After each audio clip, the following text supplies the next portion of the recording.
Hello दोस्तों, GTU का finally guidelines आ गया एमसीक्यू एग्ज़ामिनेशन को लेकर के। तो दोस्तों इसमें जो चेंजेस हुए हैं, वो चेंजेस की हम बात करेंगे, ठीक है? क्या-क्या हमें नया चेंजेस देखने को मिला और दूसरी कि हमें क्या सूटेबल होगा, हम क्या ऑफ़लाइन एग्ज़ाम दें या ऑनलाइन दें या स्पेशल वाले में जाएँ, ठीक है दोस्तों? और नेट की स्पीड की भी बात हुई है, हमारा पीसी किस तरीके का होना चाहिए, हम वेबकैम की ज़रूरत है कि नहीं, हम मोबाइल से दे सकते हैं कि नहीं, इतनी सारी जार जो क्वेश्चनें हैं दोस्तों, इसका सारा सॉल्यूशन ये एक वीडियो के ज़रिए आपको दे दिया जाएगा, ठीक है? अगर आप चैनल पे नए हैं, तो चैनल को लाइक, सब्सक्राइब करके बेल आइकन दबाना ना भूलें, ठीक है दोस्तों? तो हम बात करते हैं जीटीयू एमसीक्यू गाइडलाइंस की, ठीक है? तो सबसे पहला जो बात निकल के आया दोस्तों, ये गाइडलाइंस आया सभी के सभी रेगुलर स्टूडेंट के लिए, ठीक है? फिर से मैं बता दूँ, ये आया गाइडलाइंस सिर्फ़ और सिर्फ़ रेगुलर स्टूडेंट के लिए।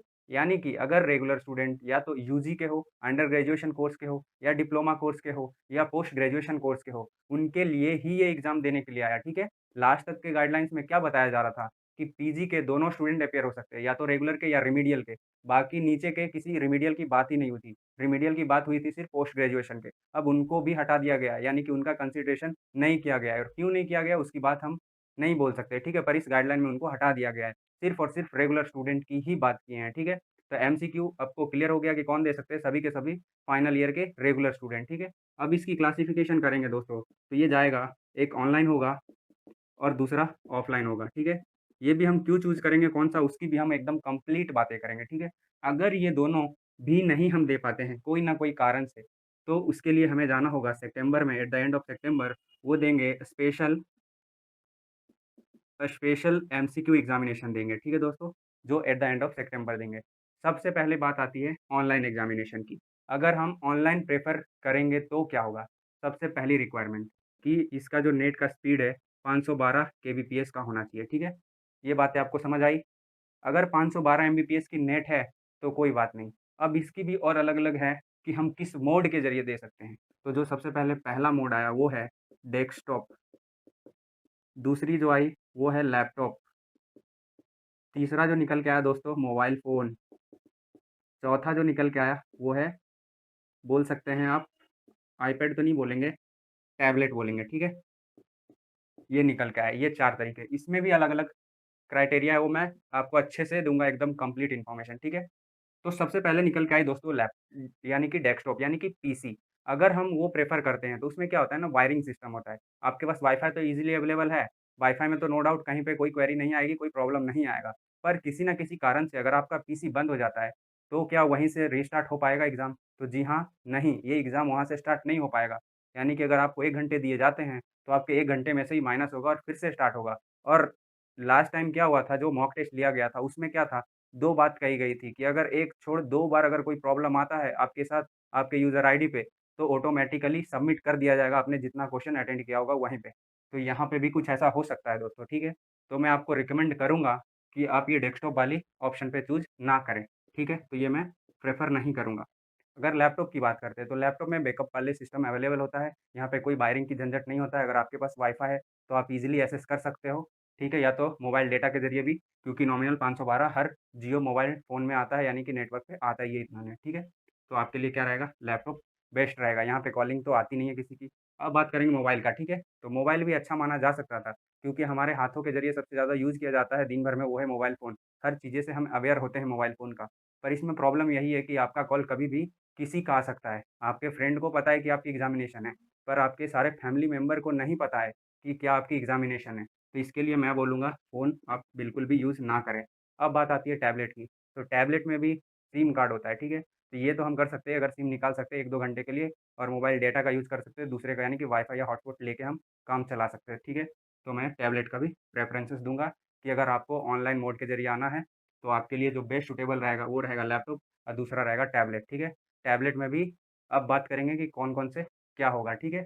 सबसे पहले अगर हम डेस्कटॉप के ज़रिए और लैपटॉप के ज़रिए एग्ज़ाम दे रहे हैं, तो उसके लिए क्या होना चाहिए विंडोज़ 7 होना चाहिए, मिनिमम रिक्वायरमेंट है, जो कि अभी के सभी लैपटॉप या विंडोज़ में ये अवेलेबल है। अब बात करेंगे मोबाइल या टैबलेट की।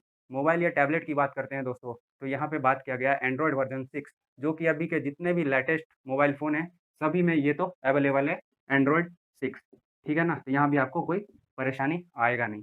अब बात करेंगे कि ऑनलाइन में हमें परेशानी कहाँ आती है? हम एमसीक्यू या कोई भी चीज़ें आता है, नॉलेज होता है, पर यहाँ पे हम दिखा नहीं पाते हैं। प्रॉब्लम ये आ जाता है कि अंदर से सस्पेंस आ जाता है, डर आ जाता है कि जो हम क्लिक करें क्या वो राइट है कि नहीं। तो हमारे कभी-कभी क्या होता है, आँखें भी पलक झपक मारता है। वहाँ पे ऐसा लगता है कि यार ये सही है कि नहीं, सही है या गलत है? खुद ही कन्फ्यूज़ हो जाते हैं। ठीक है दोस्तों?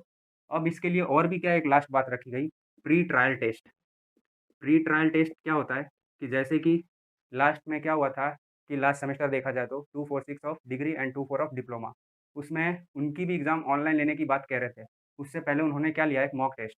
मॉक टेस्ट के ज़रिए डिसाइड होना था कि एग्ज़ाम होगा कि नहीं होगा, तो मॉक टेस्ट ही फेल हो गया था। तो यहाँ भी वही बात आई, ऑनलाइन एग्ज़ाम लेने से पहले अगर जो स्टूडेंट ऑनलाइन में एनरोल करता है, तो उनके लिए क्या लिया जाएगा, प्री ट्रायल टेस्ट। अब उसके बाद इन्होंने ये नहीं बताया कि अगर प्री ट्रायल टेस्ट में स्टूडेंट सक्सेसफुल जाएगा, तो ऑनलाइन एग्ज़ाम तो वो पार्टिसिपेट कर सकता है।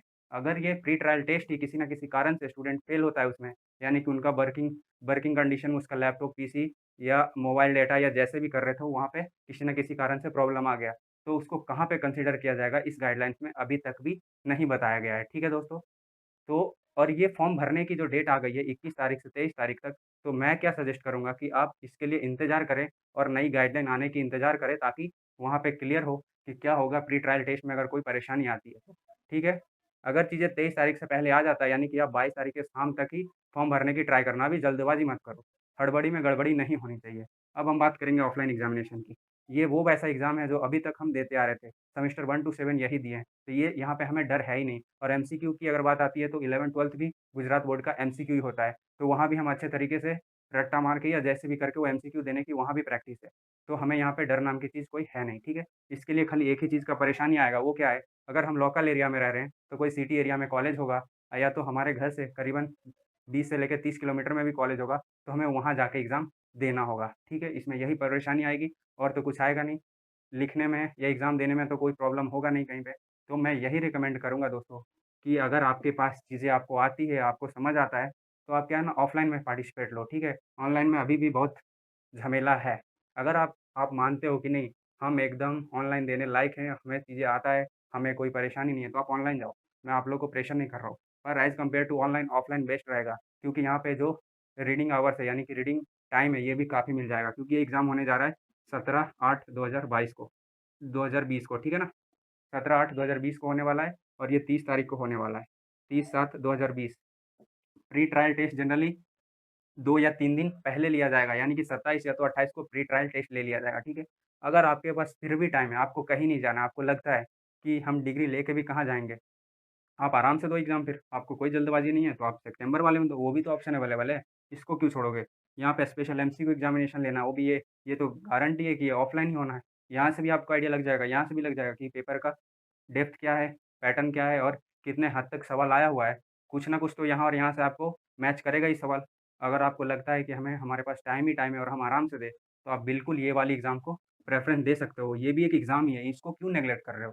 अगर ये दोनों भी नहीं फ़ील कर पाते हो किसी न किसी कारण से, या तीनों नहीं चूज़ करते हो, तो ऑटोमैटिकली आप थर्ड के लिए तो एलिजिबल ही हो। पर अगर आपके पास टाइम ही टाइम है और आप चाहते हो कि आराम से दें एग्ज़ाम, तो थर्ड को भी कंसीडर में लो, थर्ड को अचानक आप छोड़ मत दो, ठीक है? तो मैं यही लास्ट में वीडियो को कंक्लूड करना चाहूँगा कि आपके पास सब कुछ है, टाइम है, और जितना बताया उसके अनुसार आपके पास नॉलेज आ गया होगा, तो आपको भी लगता होगा आपके लिए ये ऑफ़लाइन ही बेस्ट रहेगा। बाकी अगर आपको अभी भी लगता है ऑनलाइन, तो मेक श्योर आप ऑनलाइन जा सकते हैं। पर ये देख लीजिएगा कि 23 तारीख से पहले का इंतज़ार करिए, कुछ न कुछ नया गाइडलाइंस आएगा, जो होगा प्री ट्रायल टेस्ट के ऊपर में। वहाँ से आप डिसाइड करिए, ठीक है? कोई जल्दबाज़ी में आप कोई चीज़ें करिए ही नहीं, तो उससे आपको परेशानी ना उठाना पड़े। तो ओके, थैंक यू गाइज़, आपको ये पसंद आया होगा और समझ भी आया होगा।